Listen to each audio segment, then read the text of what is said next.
Bon, merci Aline. Comme vous savez, hein, c'est pas la Gordon Pugh, mais c'est la Gorton Pugh, mais que les gens appelaient à Caraquette la plane. Hein? Et lorsque, en 1940, tu pognais une job à la plane, c'était comme gagner la loto. Et le frère à Bernard Thériault, Daniel, m'a dit tout à l'heure, il dit « Hey, c'est populaire, un spectacle d'humour. » Alors, je vous remercie d'être venu en si grand nombre. Tu as la machine, parfait. En si grand nombre à cette conférence dont ça fait longtemps que je travaille chez la Gordon Pugh. Et suite à cette conférence ici, au mois de septembre, je vais publier un article assez exhaustif sur la Gordon Pugh dans la revue d'histoire de la Société historique Nicolas Denis. J'ai beaucoup de matériel, je pourrais en parler plusieurs heures de temps. J'ai essayé d'équilibrer ça entre différents sujets.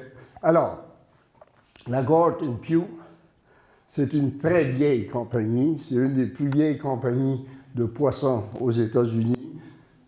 Et puis, elle est de Gloucester, Massachusetts, dans le nord-est du Massachusetts. C'est une ville de 29 000 habitants et qui caractérise un peu cette ville-là, c'est son monument qui s'appelle Man at the Wheel, qui a été fait évidemment par un peintre célèbre d'origine prussienne. Il était né à New York en 1853, mais ses parents naissent de la Prusse orientale, qui est aujourd'hui un peu la Pologne, un peu l'Allemagne et tout ça. Et il s'appelle Augustus, Buller. Alors, suivante. Et voilà le tableau, un tableau célèbre qui a été peint en 1902. Et évidemment, lorsqu'on a fêté le 300e anniversaire de Gloucester, Massachusetts, on a fait un monument par rapport, si vous voulez, à cette peinture-là. Et ça, évidemment, c'est très, très intéressant. Vous savez que Gloucester, Massachusetts, c'est une petite ville américaine, mais qui est célèbre pour ses arts, qui est célèbre, entre autres, Rudyard Kipling, avec qui il a fait le film Courageous Captain en 1937. Vous avez T.S. Eliot qui a été là. Bref, si jamais vous allez au Massachusetts, allez voir Gloucester, Massachusetts. Allez voir cette ville-là, vous allez voir que c'est très intéressant. Le motto de la ville, c'est America's Oldest Seaport, parce que ça a été fondé en 1623. Alors, suivant, l'évolution de la compagnie. La compagnie, au départ, c'est John Pugh & Son, en 1849. En 1868, une autre compagnie est fondée dans la même ville, de Slate Gordon Incorporated. En 1906, et c'est ça qui est la date, si vous voulez, importante, c'est qu'en 1906, Pugh & Gorton se fusionnent pour faire Gordon Pugh Limited. Et la Gordon Pugh qu'on va avoir à Caraquette est issue, si vous voulez, de cette compagnie de 1906. En 1939, la Gordon Pugh Limited, c'est Gordon Pugh Limited New Brunswick, ils vont s'inscrire en tant que compagnie du Nouveau-Brunswick à Fredericton, avec un capital d'action de 400 000 $. L'ouverture de Gordon Pugh au Cap-Breton en 1952, l'ouverture de la Gordon Pugh aux îles de la Madeleine en 1955. En 1957, il y a un très grand remue-ménage. La compagnie va s'appeler Gortons of Gloucester, qui est toujours active. En 1959, la vente de la Gordon Pugh au Cap-Breton, il se débarrasse de l'usine au Cap-Breton. Suivant. En 1968, la Gordon se joint à General Mills, qui est une des plus grandes compagnies d'alimentation aux États-Unis. En 1972, la vente de la Gordon Pugh Nouveau-Brunswick à Carapec. En 1977, la Gordon Pugh aux îles de la Madeleine est achetée par le gouvernement du Québec et ça devient Madipêche. En 2001, la Gorton of Gloucester est acheté par Nippon Suzanne Kaiser qui devient la cité mère. Les opérations américaines sont toujours sous la compagnie Gorton of Gloucester et c'est la plus grande compagnie au monde en ce qui concerne les bâtonnets de poissons. OK? Alors, ici qu'on voit la suivante, c'est encore Man at the Wheel, mais cette fois un peu plus artistique. OK? Trusted since 1848, comme ils disent. La compagnie a ses origines à Caraquette en 1917, lorsque Charles Comeau, okay, arrive de la Nouvelle-Écosse comme agent de la compagnie. Charles Comeau, comme vous savez, c'est le père à Théogène Comeau, et il y ressemble beaucoup d'ailleurs. Okay? Voilà. Après ça, vous avez évidemment un homme qui est très important dans la question des pêcheries, c'est Pépé Morin. Permettez-moi un petit peu de vous parler de Pépé Morin. En 1927, okay, le gouvernement fédéral va instituer une commission royale d'enquête qui va s'appeler la commission McLean sur la question des pêcheries. Parce que les pêcheries,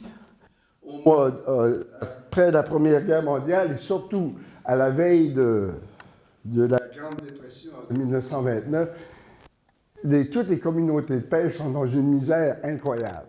Okay? Les Froing ont fait banqueroute, ils se sont vendus à Robin Jones. Les Robins ont fait banqueroute 10 ans auparavant, ils se sont vendus à Robin Jones. Bref, on a énormément de difficultés. Et lorsque on arrive à la commission McLean, Pépé Moret va se rendre à Memramcook et va faire une présentation à cette commission-là, où, évidemment, il réclame, entre autres, une école des pêches. Elle va arriver ici, comme vous le savez, en 1959. Ça a pris un peu de temps.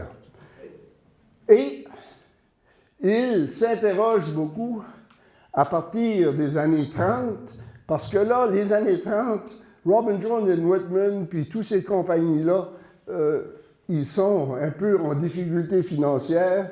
Et Pépé Morin va écrire un article, entre autres, dans l'Acadie Nouvelle, dans l'Évangéline, où il va dire « Y a-t-il un marché pour notre morue? »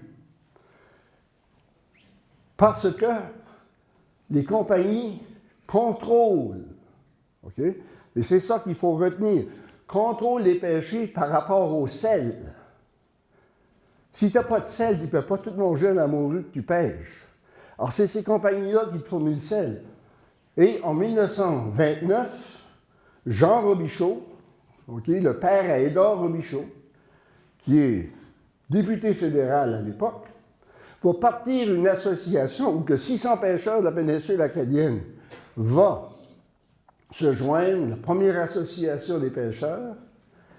Et Pépé Morin, en mars 1930, annonce que 1100 tonnes de sel arrivent, que l'association des pêcheurs sera en mesure, si vous voulez, de distribuer du sel. Mais c'est la crise. En 1932, dans cet état de crise-là, des gens de Bas-Caraquette et des gens de Lamec quittent pour fonder à leur ville. Et je pense que j'ai déjà parlé de ça dans une autre conférence, c'était la misère noire.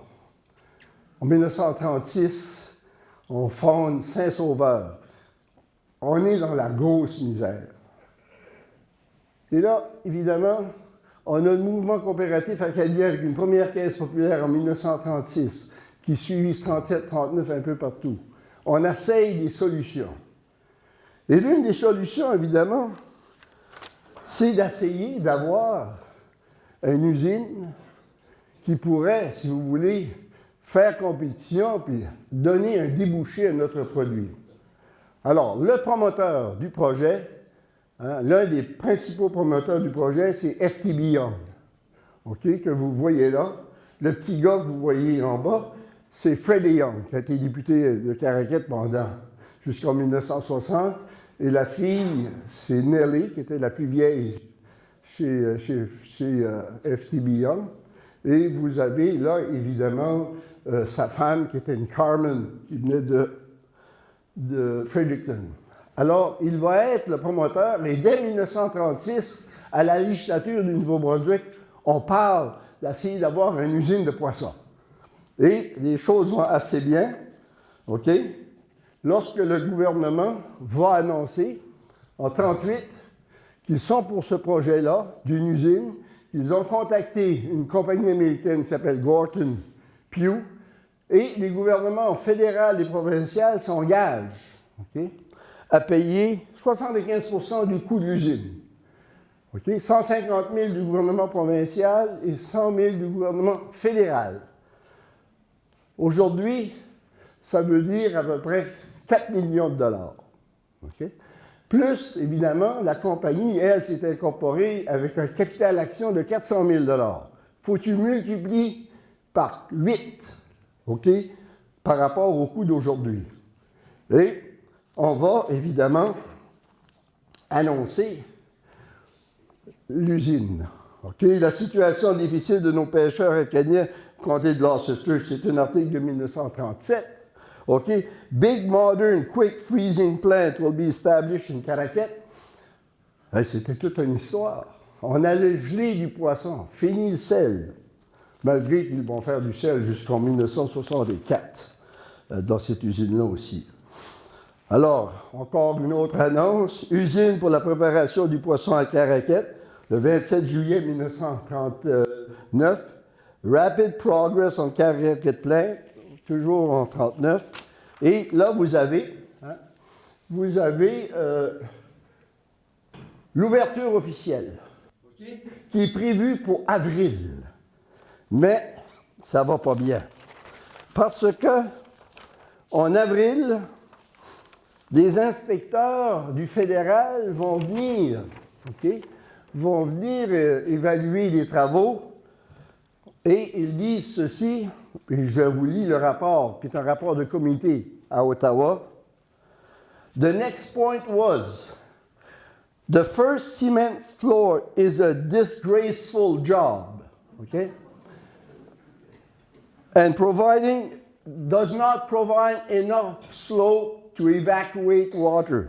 Le problème qu'il y a, c'est que dans une chambre à boisson, il faut à un moment donné que l'eau s'écoule. Et là, ça ne marchait pas. Disgraceful job.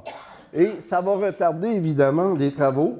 Et l'autre travail qui a été aussi contesté, c'est lorsque les deux gros moteurs pour les compresseurs, pour la réfrigération arrivent, les portes sont pas assez grandes pour les deux grosses flywheels de ces moteurs-là, qui étaient des Ruston Hornsby, qui étaient faits à Lincoln, en Angleterre. Ils ont été obligés de défaire les murs et de les refaire de nouveau. Et ça, c'est intéressant. Léon Gionnet est ici. Lui, il s'en rappelle. Vous savez, c'était deux énormes moteurs d'un cylindre chaque, avec on appelait ça une flywheel, une très, très grosse roue. Et le tuyau d'échappement, ce qu'on va appeler l'exhaust, c'était sur la Gordon Pugh. Et 24 heures par jour, tu attendais boum, boum. Et Léon disait que ça démastiquait les fenêtres chez eux. Alors, vous avez ici cette construction-là qui était énorme comme construction. Et qu'est-ce qui est intéressant? C'est lorsqu'on va couler, on va faire un échafaud, si vous voulez, à partir de la butte chez Henri Chenard pour se rendre au même niveau. C'est assez intéressant comme construction. On continue. Vous avez ici, évidemment, les travaux ne sont pas encore terminés. Vous voyez la cheminée qui n'est pas encore recouverte de briques. C'est encore juste le stack, comme on appelle. On continue. Et là, vous voyez, l'usine est complétée. Et remarquez, les wagons, il y a juste un wagon, ça devrait être le wagon. Mais ça, c'était aussi un autre engagement.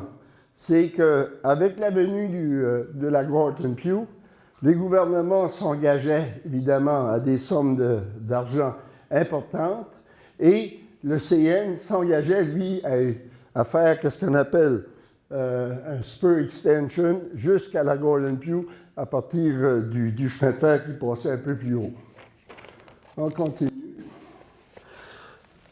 Alors évidemment, avec l'arrivée des chalutiers un peu plus tard, il a fallu agrandir les infrastructures. Et ça, c'était ce qu'on appelait le hangar. L'administration est au deuxième étage, une partie du deuxième étage. Et ça, c'était, si vous voulez, après l'entrée du quai, okay, qui était bâti évidemment sur des pilotis. Vous avez aussi, hein, au large, au bout du quai, un bateau qui est venu chercher du pulp. Alors ça, c'est intéressant. Là, vous voyez un peu, okay, vous avez la maison chez Edmond Gionnet, okay, chez Léon, le père à Léon, avec la grange. Vous avez les hangars, ici, où on avait c'était des grands réservoirs, ce qu'on salait, évidemment, des pots de morue, etc., etc. Et ça a été détruit lors de l'ouragan Gina. En 1964, en octobre 1964, c'est le seul ouragan vraiment qu'on a eu dans l'histoire de Caraquet. Et ça, ces hangars-là, ils étaient tout rendus dans le chemin, les couvertures avaient levé. Vous avez aussi la pesée, okay, ici, il y a le char, là. Okay. Fernande Gallien, je pense qu'elle est ici, j'ai vu son fils tout à l'heure, hein, a été longtemps là. Et vous avez la petite cabane blanche, là, un peu plus loin, c'est l'infirmerie. Je vous en parlerai tout à l'heure. OK? Alors, vous avez ici une vue de l'usine, mais là, ils sont en train de monter, évidemment, la brique tout autour du tuyau. OK? Parce que ça va être, évidemment, briqué. Et le tuyau est très haut parce qu'il fallait qu'il allait plus haut, si vous voulez, que les deux collines, parce que c'était bâti un peu dans une vallée. Hein? Alors, vous voyez cette usine-là dans ce complet. Prochaine. Ça, c'est évidemment la Golden Pew, ça a été aussi, hein, pas juste la réfrigération, mais ça aussi a été, moi je me souviens quand j'étais petit, on voyait ces camions-là, OK, qui étaient Boston Rockland. C'était la compagnie de transport qui venait, OK, chercher le poisson. Et lorsque, dans le milieu de l'été, là, le poisson, il y en avait trop, on faisait venir aussi, hein, des bateaux avec des cales frigorifiques pour venir chercher le surplus. Alors, les Boston Rockland, c'est assez intéressant, c'était des trucks Mack. Nous autres, quand on était jeunes, on trouvait que c'était des très beaux camions, ils étaient verts et parfois jaunes. Alors, la Golden Pew, c'est ça. C'est cette innovation incroyable, c'est la congélation. Ils ont été les premiers, comme vous le savez, à introduire la congélation dans la question du poisson dès au début des années 30 avec une compagnie italienne qui avait développé justement c'est le côté de la réfrigération à l'ammoniac. Alors, la capacité par jour était de 23 000 kilos et le freezer, que ce qu'on appelle l'entrepôt frigorifique au deuxième étage, pouvait contenir 900 tonnes de poissons congelés. Okay?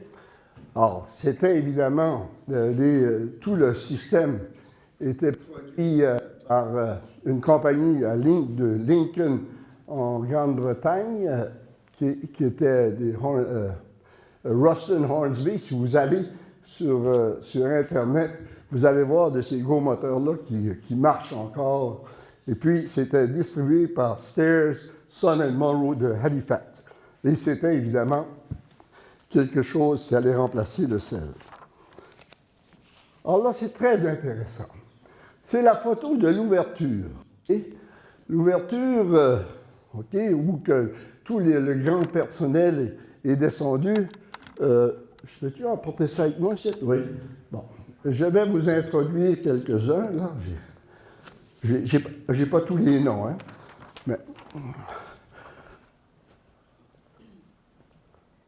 le monsieur ici, c'est le représentant du CN, Mr. Norton, OK? Un des grands amis à Charlie Como, OK, était Michel Vukacevic. Michel Vukacevic était un ingénieur et lors de la construction, c'est lui qui est responsable, OK, si vous voulez, de surveiller la construction. Et la construction avait été donnée à une compagnie qui s'appelait Caldwell de Fredericton. Vous avez ici M. Bundy. Hein? Vous avez par après ici Phil Carroll, qui va devenir gérant de la compagnie. Et vous avez un autre ici du CN. Évidemment, pour le CN, c'était tout un fait d'armes. Alors ça, c'est la photo lors de l'ouverture qui a eu lieu le 8 de juin 1940. Mais la compagnie a juste commencé à opérer en septembre parce qu'il y avait encore des choses à faire. La prochaine, elle est beaucoup plus intéressante. Et ça, c'est une gracieuseté de Mme Winnie Albert, Mme Gabrielle Albert, dont vous voyez son mari ici, Gabriel, Albert McIntosh, Théodule Lacroix. Ça, c'était un Moffett de Carrollton. Jean-Louis Chiasson, OK? Vous avez là-bas en haut, avec la casquette, c'était Vern Cunningham, c'était un électricien. Et lorsqu'on veut construire la Gordon Pugh, on s'aperçoit que le système, c'est-à-dire les fils électriques, qu'est-ce qui n'est pas assez fort, ça fait qu'on est obligé de se bâtir, si vous voulez, à l'intérieur de la compagnie, un système électrique qui sera, écoutez, on dit que pour améliorer, si vous voulez, le système électrique. Et ici, c'est Russell Yelton, lui qui est là. On va en parler tout à l'heure de Russell Yelton. On continue. Et là, ça va pas bien. En 1951, le 6 de juin 1951, l'Évangéline annonce que 17 chalutiers seraient arrêtés à Caraquet. La compagnie paye 1,5 cent la livre la morue. Et les pêcheurs veulent 2 cents la livre. Alors, ça va pas bien, là. Et là, il y a des gars qui ont commencé à aller pêcher à Chupagan. Puis là, à un moment donné, à Chupagan, on s'est entendu de Caraquet qu'il fallait qu'ils maintiennent le prix. Il y avait, si vous voulez, un peu de collusion. Et là, évidemment, on a aussi des chalutiers qui s'ajoutent d'année en année. On en parlera tout à l'heure. Et là, le 8-10 juin, problème ouvrier à Caraquet. Et ça, c'est très intéressant parce que on a un gars qui est arrivé dans la région depuis, je pense, 2 ans, depuis 1949, qui s'appelle Raymond Roy, le père à Roger Roy, qui est évidemment un syndicaliste. Il travaillait au moulin à Dalhousie et il va partir le premier syndicat. OK? Grande réunion à la salle paroissiale à Caraquet, qui était ici, là, presque. Et là, on va avoir une réunion. Entre-temps, OK, Alban Blanchard, qui est le comptable de la compagnie, est envoyé à Louisbourg parce qu'ils sont en train de construire une usine et là, lui, il va établir, si vous voulez, le système comptable comme qu'il y a à Caraquet parce que la compagnie de Louisbourg, l'usine de Louisbourg, est aussi, OK, par rapport à la compagnie affiliée avec celle de Caraquet. Et là, évidemment, on est dans la pêche. 8 pêcheurs disparaissent au cours de la pire tempête de son histoire, un naufrage sur l'île de Caraquet, lourd dégâts sur toute la côte. Et le syndicat, qui avait été fondé le 18 de juin, par Raymond Roy et ses collègues, la Gordon Pugh va faire appel pour, si vous voulez, décertifier ce syndicat-là. Et la Cour d'appel du Nouveau-Brunswick va rejeter l'appel et le syndicat va demeurer. Le magasin de l'Ouest Laurier brûle à Bas-Caraquet. C'était en décembre 1951, 80 000 de pertes. Je vais vous parler des Laugiers, puis on va faire une autre conférence sur les Laugiers, parce qu'il y a eu 2 compagnies. Il y a eu WS Laugier et PNR Laugier. Puis ça a été des énormes compagnies. W.S. Laugier était au Vermont, était au Maine, un peu partout. On en parlera d'une autre conférence. Mais qu'est-ce qui est important ici? C'est dans tous les malheurs des pêches. Il n'y a pas une compagnie qui a été plus dure sur ses pêcheurs que les Laugiers de Bas-Caraquet. Épouvantable. OK? C'est pour cette raison-là que vous avez plusieurs familles de Bas-Caraquette dès 1932 vont quitter, et en 1936 aussi, pour Saint-Sauveur et à Lorville. Fidèle me dit, et c'est pas un menteur, qu'à peu près 60% du village était hypothéqué au loyer. OK? Puis c'était terrible. Mais on a aussi des bonnes nouvelles. En ce 22 décembre 1951, le chaleur numéro 2, qui avait été lancé dès le printemps de cette année-là, va pêcher 700 000 livres de morue dans son année. 700 000 livres, c'était quelque chose. Alors évidemment, hein, la Gordon Pugh a eu ses problèmes. Et après, évidemment, après Raymond Roy qui avait parti, si vous voulez, ce syndicat-là, c'est surtout Mathilda Blanchard qui va poursuivre hein, les luttes des travailleurs pour l'art. La maison de la compagnie, hein, qui était la maison d'un médecin jusqu'à récemment, elle est toujours la propriétaire, évidemment. Cette maison-là, OK, a été construite par Russell Yelton, qui a été le premier gérant de la Gordon Pugh de 1940 à 1946. OK? Et écoutez ceci. Yelton avait un petit gars qui s'appelait Jack, qui avait la polio. Et en 1946, à l'âge de 13 ans, il meurt. Et Yelton, il a été très affecté par ça. Okay? Ce n'est pas la compagnie qui avait bâti la maison. C'était lui-même, personnellement, il aimait beaucoup Caraquette, il s'avait établi, si vous voulez, un peu ici. Mais lorsque son fils meurt, le couple est dévasté, il se retire à Portland, okay, au Maine, et il donne la maison à l'évêché. Okay? Il donne la maison à l'évêché pour qu'on puisse, OK, je vais vous lire, si vous voulez bien, un article de l'Évangéline de 1947. Une clinique à Caraquette. On annonce que M. Russell Yelton de Portland, Maine, a fait don de sa résidence à Caraquette à Monseigneur Camille-André Leblanc, évêque de Bathurst. M. Yelton, gérant de la Gordon Pugh, pour plusieurs années, réside maintenant à Portland et vient occasionnellement encore à Caraquette. L'édifice de construction assez récente est de pierre avec l'intérieur bien fini en bois. Lorsqu'on croit que cette résidence servira à y loger une clinique pour la région et se renommer la clinique Souvenir Yelton, en mémoire de Jack, son fils, okay, décédé l'année dernière.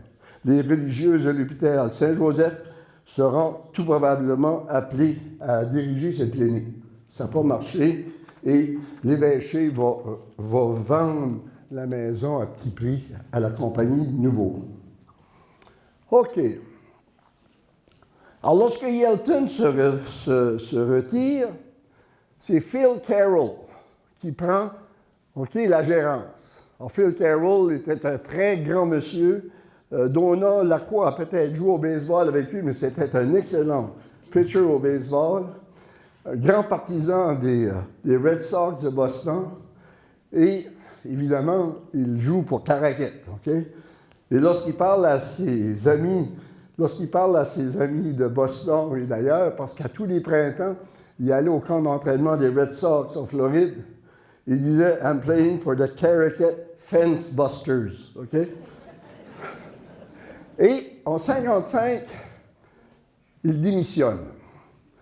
Et c'est une démission évidemment un peu sombre dans le fait qu'il y avait peut-être un peu de fraude et tout ça. Et c'est Joe Carr qui va le remplacer. Et Joe Carr avait 2 jumelles. OK? Moi, j'avais comme, je sais pas, en 55, 56, 56. Autour de 56, Joe Carr est toujours là. Moi, j'ai comme 5 ans, 6 ans. Puis les 2 jumelles ont comme 13 ans. Puis moi, je suis comme leur petit martyr. Ah oui, ça a l'air qu'ils faisaient n'importe quoi avec moi. J'en suis d'ailleurs marqué. Alors, Joe Carr ne sera pas ici longtemps parce que il sera remplacé à la fin des années par Milton Rogers.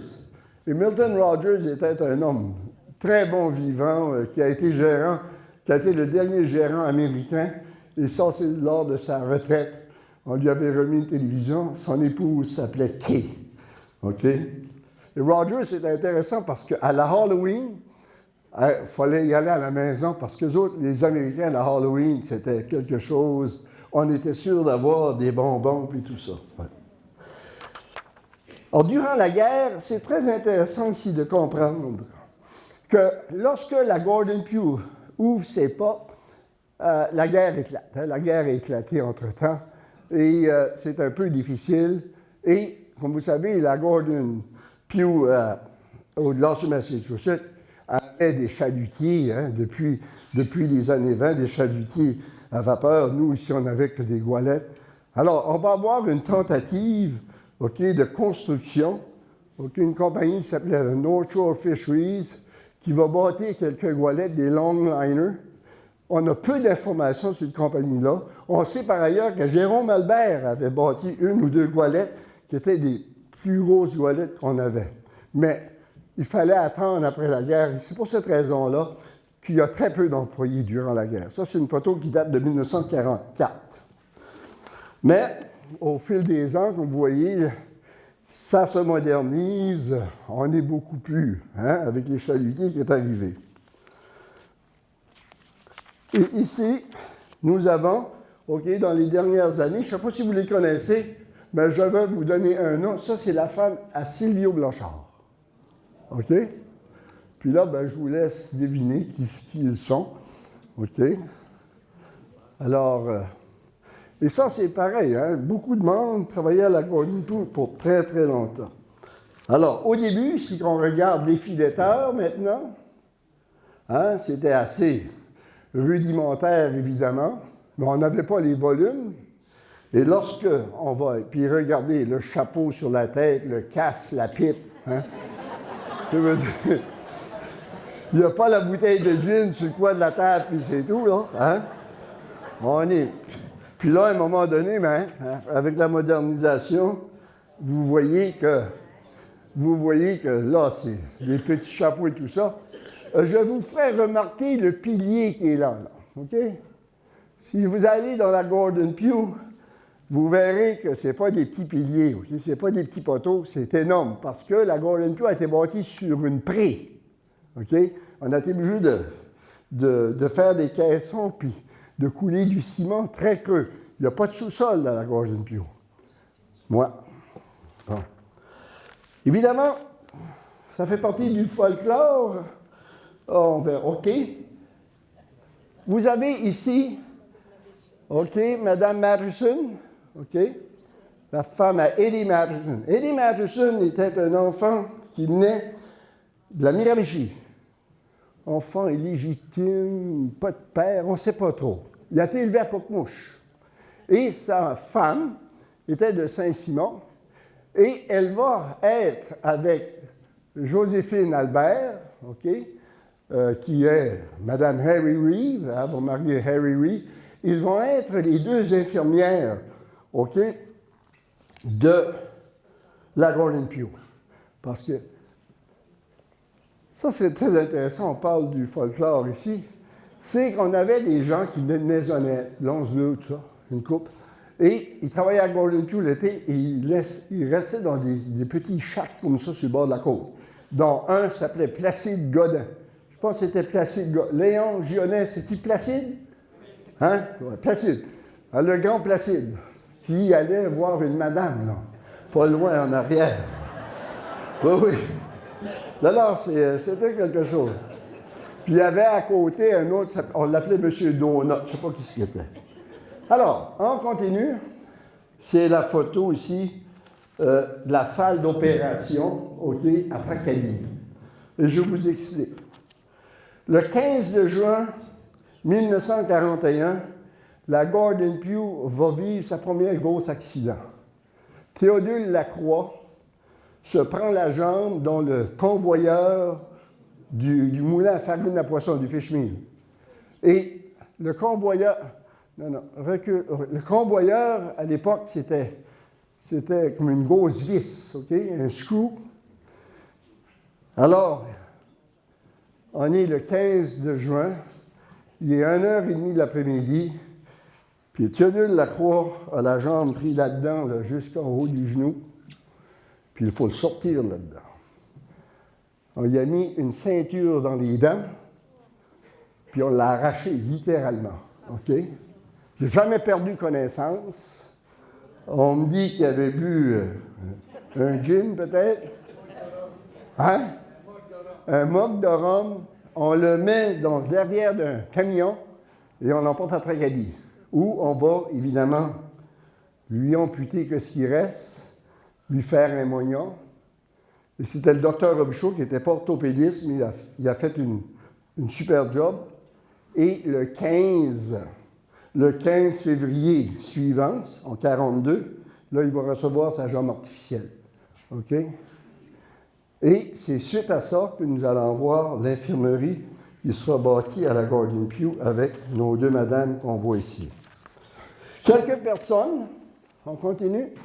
OK, nous avions les grands entrepôts frigorifiques, mais nous avions ce qu'on appelait les plate freezers, OK?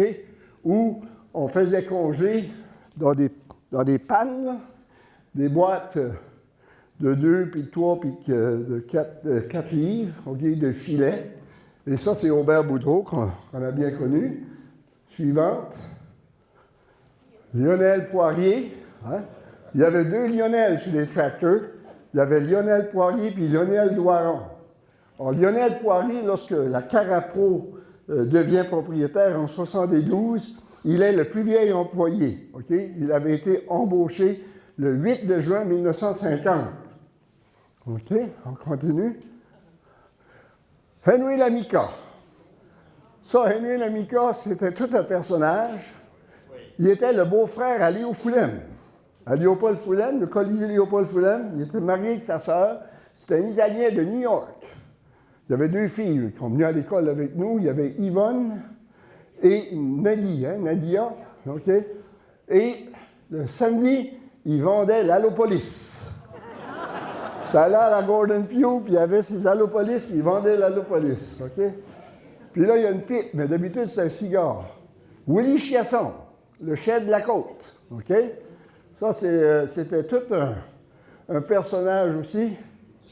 Et je dois vous raconter ça, parce que c'est assez intéressant. Tu sais, aujourd'hui, les enfants ont 12 ans, ils prennent l'autobus, puis les parents sont sur le bord du chemin, puis ils attendent l'autobus. Parce que le petit a 12 ans. Non, mais c'est... Moi, je ne reviens pas, là. Nous autres, on avait 6 ans. Puis on était dans des dorés dans le quai. Puis Willie Chiasson, parce que dans ce temps-là, il y avait une communauté au niveau... Puis là, il disait, « Camille, fais attention, là. » OK?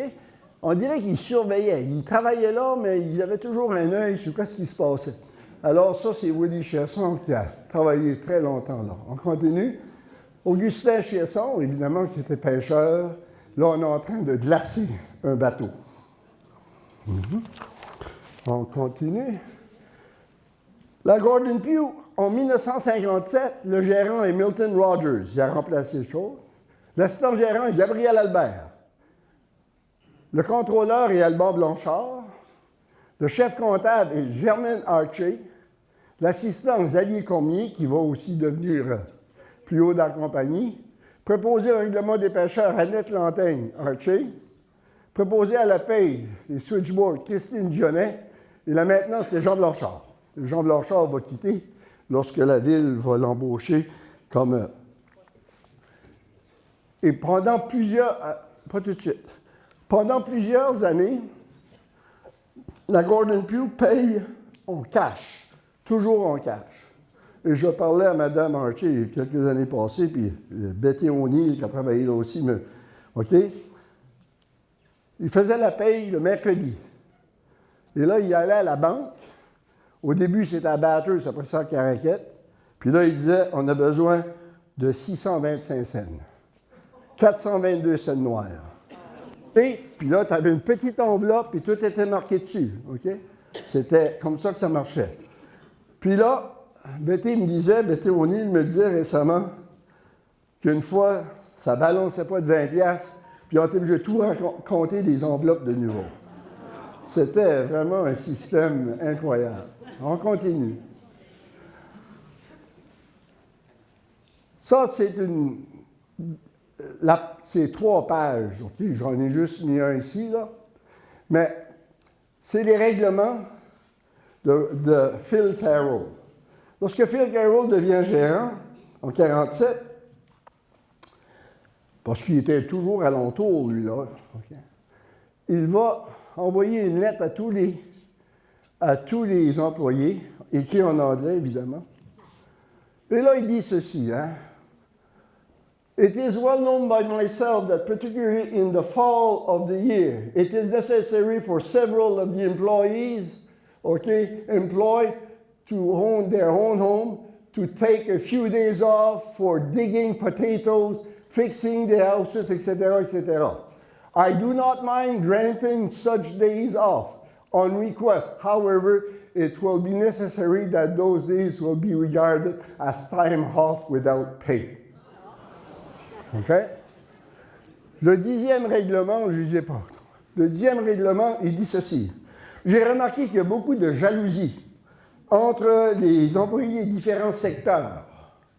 Puis si ça continue, on va tout contracter ça, vous allez perdre vos jobs. Ben, c'était pas mal, OK? Il y a une autre directive, parce qu'ils avaient un camion qui faisait les commissions, hein? Ça sera 2 fois par jour, à 10 h le matin, puis à 2 h l'après-midi, puis à part de ça, le camion ne bouge pas. Alors, on continue. Bon. Alors ici, c'est très intéressant. Vous avez la flotte de pêche qui pêche pour la Golden Pike en 58. OK? L'officier numéro 1 avec Théophile Gionnet. L'officier numéro 2 avec Georges Mallet. L'officier numéro 3, Roméo Michon. L'officier numéro 4, Ustaz Albert. Continue. OK? L'officier numéro 5, Albert Légère. L'officier numéro 6, Lionel Lantaigne. Puis là, vous avez des membres d'équipage. Puis parfois, il y a plus de membres d'équipage, c'est que des fois, il y en a qui remplacent. OK? Le chaleur numéro 12, Hyacinthe Gionnet. L'officier numéro 23, Omer Gionnet. Alors, Omer Gionnet, son fils est ici. Pêchait avec Omer Gionnet, Simon Thériault, Alphonse Lantaigne, Denis Lantaigne, puis Alexandre Gionnet. L'officier numéro 30, Robert Lantaigne, on continue. OK, là, on est rendu au Nicolas Denis. OK, on en parlera de ces bateaux-là. Le bateau Aimé Doiron. Ça, il faut que je vous compte ça. Je n'ai pas une grande expérience de pêche, mais lorsque j'étais étudiant à l'université, un été, j'étais observateur sur Monicache Belleville, le bateau est manché, et on avait eu du mauvais temps. Puis du mauvais temps.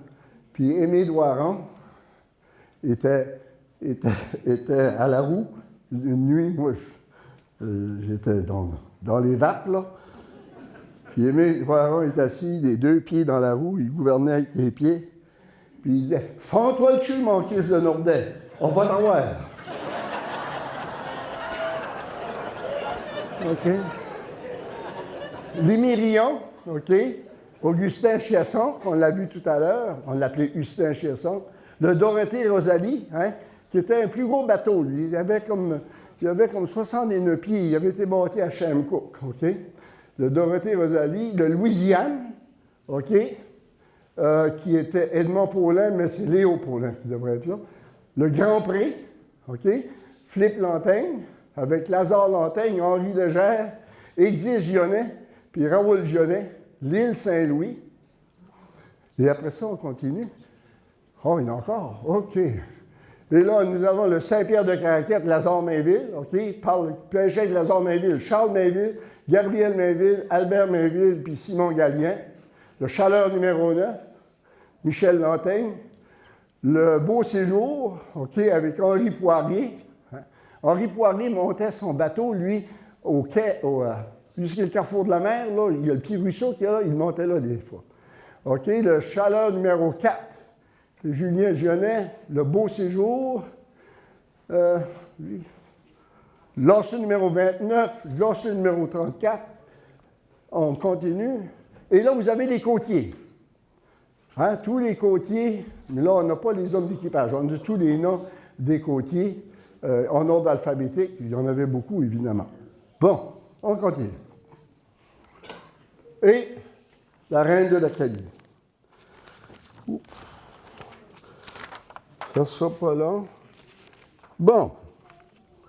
Alors, lorsque la guerre se termine, évidemment, là, on ne pouvait pas approvisionner une usine de cette envergure-là avec des goélettes puis des pianos, des pianos de tralles. Hein? Vous savez, les tralles, on mettait ça sur des racks, on appelait ça un piano. Alors, on va bâtir, évidemment, des chalutiers. La première série va être les Gloucester, OK, qui mesuraient 58 pieds, 59 pieds. Et le premier a été Théophile Gionnet. OK? On continue. Ici, vous avez, après ça, ce qu'on va appeler les chapelles. OK? L'architecte était Howard Chappell. Ça, c'est le Grand Pré. OK? Il y a un gros bateau qui est venu chercher du bois à Caraquette. Il est dans le fond du quai, si vous voulez. C'est le Grand Prix de Philippe Lantaigne. OK? Et regardez la prochaine. Si vous ne connaissez pas ce gars-là, vous n'avez jamais été sur Home Hardware. Hein? Ça, c'est Philippe Lantaigne. Ça, c'est Jacques. Hein? On l'appelle Jacques à Philippe.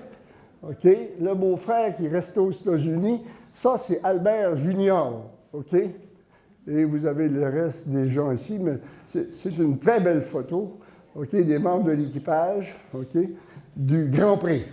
Et ça, c'est intéressant parce que les chapelles, le premier qui va être sur la board dans la région ici, parce que la board a été provinciale, c'est pas juste pour les bateaux ici, mais le premier qui va être sur la board, ça va être Phil Carroll. Parce qu'elle a été presque faite pour la Gordon Pugh, la board, mais on l'a. Et lorsque, en 1955, Monseigneur Chiasson va être sur la board, on va bâtir les chapelles, et ils vont tous avoir des noms, OK, des noms par rapport au nationalisme acadien. Le Grand Prix, le Beau Séjour, l'île Saint-Louis, le Nicolas Denis, bref. Hein. Et vous avez aussi les chaleurs. OK? Et ils vont finir pour mal à l'abandon. Ça, c'est le chaleur numéro 9. OK? On continue. Et vous allez avoir, comme vous savez, 38 Gloucester de bâtir. Et là, on dit qu'il n'y a pas eu le 36, en tout cas.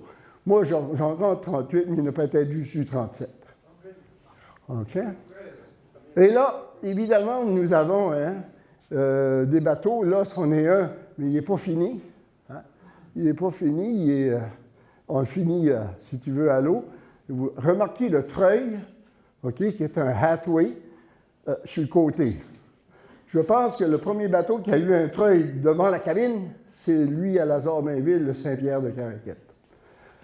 OK? Et là, évidemment, lorsque le RAM est arrivé, là, c'était... Quelle histoire! Moi, je me souviens, lorsqu'il est rentré pour la première fois au quai, c'était une révolution. Pareil bateau. OK? De Réunion Michon. La bénédiction des bateaux, avec le député fédéral Édouard Robichaud. Et là, vous allez me permettre une petite parenthèse. Édouard Robichaud, dans mon livre, à moi, est peut-être le plus grand politicien qui nous a représentés. Okay? Cet homme-là, à partir de la board, à partir de son implication dans énormément de dossiers, a été très instrumental et était un homme, d'ailleurs, très gentil. Cette bénédiction des bateaux-là, il y avait 4500 personnes selon le journal L'Évangéline. OK, on continue. Lors du lancement du Louisiane, du Saint-Pierre et du Yvonne Berthe, OK, vous avez Léo Paulin, Edgar Blanchard, puis Lazare-Mainville. OK? Regardez les cigarettes. Hein? Oui. Oui. Ça, c'est une belle photo. Et là, vous avez le Saint-Pierre de Caraquette lors de la bénédiction des bateaux en 1964. Et ça, écoutez, on l'a cherché, on l'a fouillé, et finalement, c'est Adélin Légère, qui avait été capitaine là-dessus un petit bout de temps, qui nous l'a trouvé. OK? Le coût d'une licence pour un dragger, une Nucifort, était 5 $. OK? OK? 5 $. Le coût d'un doré Paul Lantaigne, ce qui est Home Hardware aujourd'hui, Paul Lantaigne vendait des dorés pour une compagnie de Lunenburg. Un doré qu'on appelle un doré, qui était tout le temps jaune, 60 piastres. OK? La glace, 6 piastres la tonne en 1966. Le fuel, 17 cents du gallon. OK? Et là, évidemment, vous avez la Gordon Pugh, un settlement, la dernière trip de l'année. OK? Novembre 61. OK? 8615 livres. De Montbrue à 3,5 la livre. Ça a donné 301 piastres et 52. Là, il y avait de la plie pour 46 piastres. Et d'autres poissons, en tout et partout, il avait pêché pour 476 piastres et 22. Alors, vous avez la part du capitaine, les gars d'équipage, bref, il n'y a personne qui était riche là, dans ce temps-là. On continue. Là, ici, vous avez Jean-Marie Jeunet, le Mario G. OK? Le Mario G en 69. OK? La morue, c'était du bycatch, 1700 livres à 4 cents la livre. En 69. Bien, il avait pogné, évidemment, 119 000 livres de poisson rouge. Ça, c'est une load. Ben, c'est 85 pieds. OK? Pour 3575 piastres. Bref, vous voyez la différence. Mais le poisson rouge, là, il était payé 3 cents la livre. Et la Gordon Pugh, un des grands succès de cette compagnie-là a été les filets de poisson rouge d'Ocean Perch, parce que dans le Middle-Ouest américain, les États comme le Nebraska, l'Ohio, toute cette région-là, c'était l'enfer. C'était un succès monstre, ce produit-là, et ils vont en faire énormément. Beaucoup d'informations nous proviennent du journal de la compagnie. Le journal, vous savez, l'écusson de la compagnie, c'est Man at Dewey. Leur journal s'appelait aussi Man at Dewey, okay? Jusqu'en 1969, où il va changer à The Flagship. Okay? Alors, c'est The Flagship, et vous voyez les produits qu'on veut, évidemment, qu'on a sur le marché. OK? En 1972, la compagnie va être vendue, comme ils ont fait au Cap-Breton et comme ils ont fait aux îles de la Madeleine en 1977. Et là, c'est Roméo Michon, évidemment, avec Chiasson, son frère Aristide, Alexandre Boudreau et Cormier. Alors, évidemment, c'était une autre époque. Hein? Et vous avez le Carapec. Hein? Là, on est rendu du chalutier, nous passons à une nouvelle ère, qui est des plus grands chalutiers. Je pense qu'Armand Mainville a pêché sur ce bateau-là. Alors, et puis, on continue. Et avec l'arrivée de la Gordon Pugh, mais les goélettes ont pris le large et n'ont jamais revenu. Hein? C'est un peu ça. C'est une très belle photo. Et après, OK, je remercie Yvon Cormier, Frédéric Gionnet, Réal Boucher, Mme Annette Archer. Mme Annette Archer m'a tout expliqué, le système, là, comment est-ce que ça, les payes et tout ça, les retenues pour le gouvernement. Payait 5 hein? 5 allait à la board. Winnie Albert, okay, qui a aussi m'a fourni une très, très belle photo. Aline Landry de la ville de Caraquette.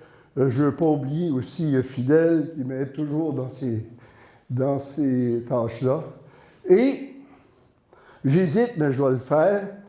Silvio Dugas m'a même aidé.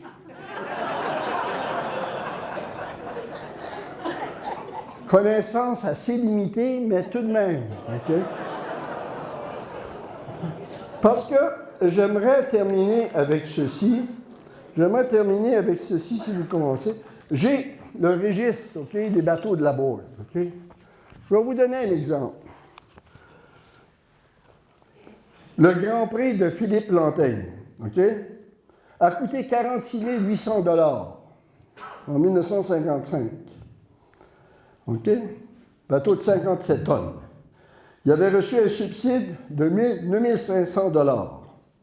L'engin était une Gardner 8 cylindres qui n'a pas été un grand succès. Okay? C'est des moteurs de 8 cylindres qui étaient fabriqués en Angleterre, mais vendus par une compagnie d'Halifax. Ils ont tous été changés pour des Caterpillar. Et l'une des raisons que Silvio me disait, c'est qu'il n'y avait pas de service après la vente. Tu étais pogné si quelque chose manquait. C'est loin d'Angleterre, puis surtout à Halifax. Le moteur, 152 forces de moteur. Aujourd'hui, on met des 1000 forces dans les côtiers de 45 pieds. Alors, il faut comprendre des choses. Moi, je ne comprends pas. Évidemment, l'hélice était de Michigan. Le winch, le treuil, c'était Hathaway. Bref, tu as tous les détails, évidemment, qui étaient là. La trawl, c'était Yankee Trawl, OK, 35, avec des mailles de 4 pouces et demi, avec une ouverture de 66 pieds, OK? Avec, évidemment, on appelait ça du wire, là, OK? Des fils de fer de 250 brasses, etc., etc. Alors, c'est une mine d'or pour, justement, ces bateaux-là. Nous allons préparer ça. Et Ruffin Doiron m'a donné une idée, puis on va le faire. On va avoir une conférence éventuellement sur les flottes de la péninsule acadienne, sur les quais et sur les usines. Là, j'ai parlé d'une usine puis de quelques bateaux. Mais vous savez, on a eu les Chaleurs, on a eu les Gloucester, on a eu les 65 pieds qui est les Chapelles, on a eu les 85 pieds, on a eu les Maisonnettes, on a eu les Saint-Simon, on a eu les Goulets, on a eu les Lamèques, tous des bateaux, ça. Tous des styles de bateaux. Alors, c'est quelque chose qu'il faut évidemment explorer, parce qu'aujourd'hui, on n'en voit plus. Et ça fait partie, si vous voulez, de devoir de mémoire, de bien conserver ces choses-là et de les communiquer. Voilà.